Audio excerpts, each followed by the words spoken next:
Hello. So it is Tuesday, April 6th, 2021, and I just got out of a neurologist appointment. We're going to see how well I can do a video because my brain just has not been very good this week. It's one of the reasons I don't edit my videos, which I could do a video about why I don't edit my videos. Anyways, I wanted to try to talk more about what doctors I'm going to and why. As far as we know, my Chiari stuff is doing better and I'm recovering just fine, and everything that's going on is likely not related to Chiari. Maybe there's a comorbidity, something that's common with Chiari going on, like my suspicion of tethered cord that's been so far told, nope, it's not it. So I don't really know. I kind of have my phone balanced on my steering wheel, so it's wobbling a little bit, but so this neurologist I was referred to by my primary care doctor, I knew nothing about him before going in there, and this is my second time seeing him. On the first one, he did an EMG of my left leg, which they basically make electric currents go through the leg, and then they kind of are getting the electric currents on the other end of it, so they can test, is there a nerve problem causing the leg issues? And he said it went just fine. There were no problems. He didn't really tell me at the time of what was going on or what he was thinking as he was doing it. And I had my kiddo with me, so I was trying to just let the man do his work, And then he did a bunch of this was on my first visit. He did a bunch of reflex tests, so he was testing all the reflexes in my legs. He used the little reflex hammer to tap on my quadriceps and really watch my little thighs jiggle, so that was interesting, and I don't know what he was seeing or not seeing there. And then he did he checked all my he made me push against him in different directions, they make you push against him, and he said I was really weak. So, and that was about all of his findings, and then he said let's do blood work.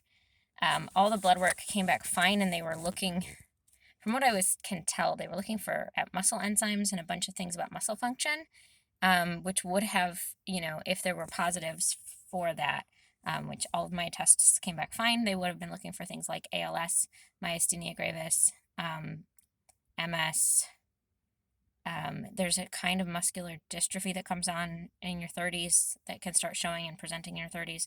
And then there's another spinal muscular atrophy, I think that's SMA, that also can show in your 30s, 20s and 30s and 40s. And so I don't know which all of those things were ruled out, but basically he said he's not seeing anything neurological or nerve from his end that should be causing me to not be able to walk. So that's what he told me today. So it's a little frustrating because I don't have answers. I'm really glad I don't have ALS.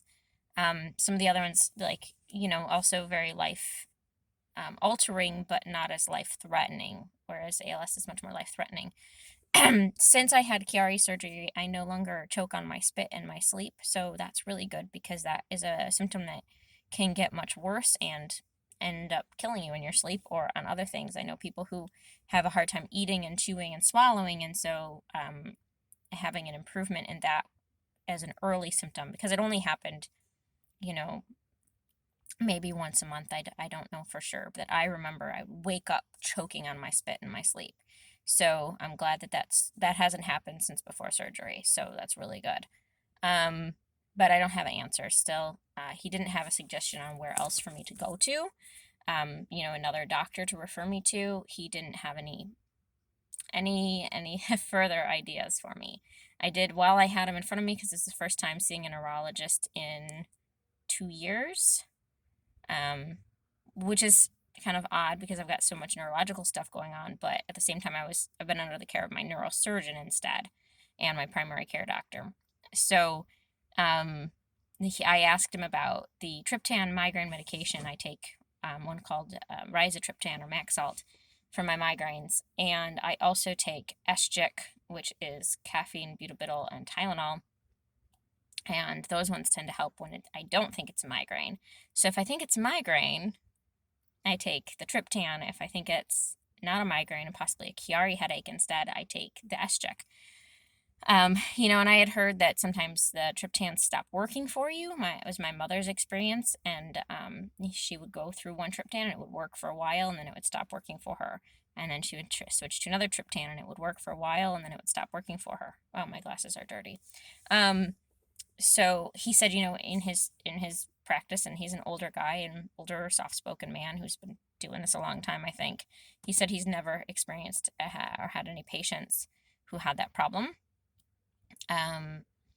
So, not to discredit my mother's experience, but it must not be a very common one. So I asked them that because I track a lot of data, and I wanted to know if I should be tracking whether I'm thinking the Maxell is working or not, so that I can decide to try another one. And he said, it's not really a big concern to do. He thinks I should keep working with the PM&R doctor in Ann Arbor and the physical therapist and see if we can make some progress that way. And now I've got a text message. Okay, there we go. Got rid of it. I am in the parking lot of the hospital where I just had my doctor's appointment at.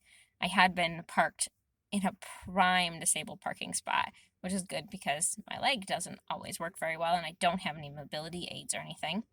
So I decided to move before I recorded my video because there's no reason for me to be sitting there taking up a disabled parking spot while I'm not needing it technically. So at that moment, so I moved to the far back of the parking lot and can see all the cars coming in and out. So yeah, it's a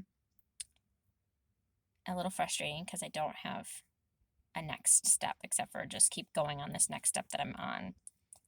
Maybe I'll respond really great to physical therapy and be able to get back going again. Maybe it was just, my body reacting to the changes after Chiari surgery. I mean, no one's really given me any sort of help with this. A lot of my symptoms do line up with tethered cord or cranial cervical instability too, can have a lot of similar symptoms. And this doctor's like, nah, but he's not a neurosurgeon, but my neurosurgeon's like, nah. So it's frustrating, not knowing what's going on. And I think that's been something I've dealt with a lot. It's just not knowing, what's going on. And I guess, my PCP keeps prescribing the migraine medications for me, so that's fine. And I've got to follow up with him next week. And I have a, physical therapy appointment, and I'm waiting to hear back from the nurse at the PM&R. So this could be a whole nother video, but I'll just go for it. The PM&R doctor suggested I try Cymbalta, so she prescribed Cymbalta for me, and you take 20 milligrams once a day for 10 days, and then you increase to 40 milligrams once a day for 10 days, and then you increase to 30 or 60 milligrams once a day for 10 days, and then I guess you could go slower or could increase higher if needed. I was trying to wait for the blood work results from this doctor before I took it, so I could just be like, okay, all's clear there. Go ahead and take this. Since I didn't have another doctor to talk about it with, and my my research on Cymbalta was that it can have some pretty rough side effects, and it can be very hard to come down from.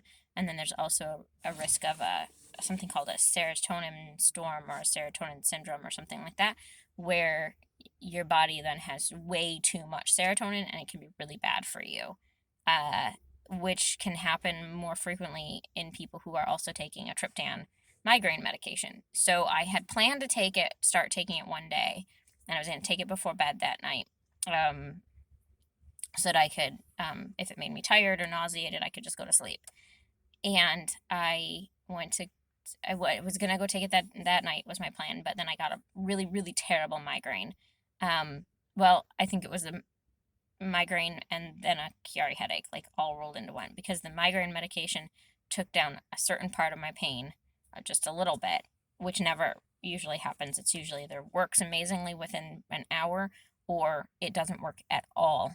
And I know that then it's not a migraine, and I didn't, it's on one of those, is it or isn't it? So then the pain so then the pain kind of switched, and I think I had a Chiari headache, and so that I was just in bed most of the day, ice pack over my head and miserable and barely eating. And had taken the triptan. I ended up having to take the SGIC to, and that ended up working. But I didn't want to take the Cymbalta for the first time the night after I had taken a triptan, because that seemed like a higher risk for it. When I was able to research on my phone while with the migraine, I was looking at articles, and one said that the highest risk for a serotonin syndrome storm is when you are either increasing or starting. And so it seemed like a bad day to do that. So I waited, and I don't remember if it was the next day or the day after, and I took it that night before bed. The nausea started within an hour, and I had some mint tea to try to help calm my stomach, and just nibbled on things. I had eaten, so I had a full stomach, so I wanted to make sure because that can be a good way to help prevent nausea with medicines. And then the next day I woke up, and it was terrible. When I woke up, I woke up in the middle of the night, and I didn't feel good then, but I woke up and I felt just terrible. I felt so off. I did not feel like me. I felt like my head was, I don't know, some place else. I felt a bit disassociated from my body. And I felt, and the nausea was bad, and I had diarrhea multiple times. I am a small person, and I have a hard time maintaining my weight, due to celiac disease, and possibly, Ehlers-Danlos syndrome can also cause gut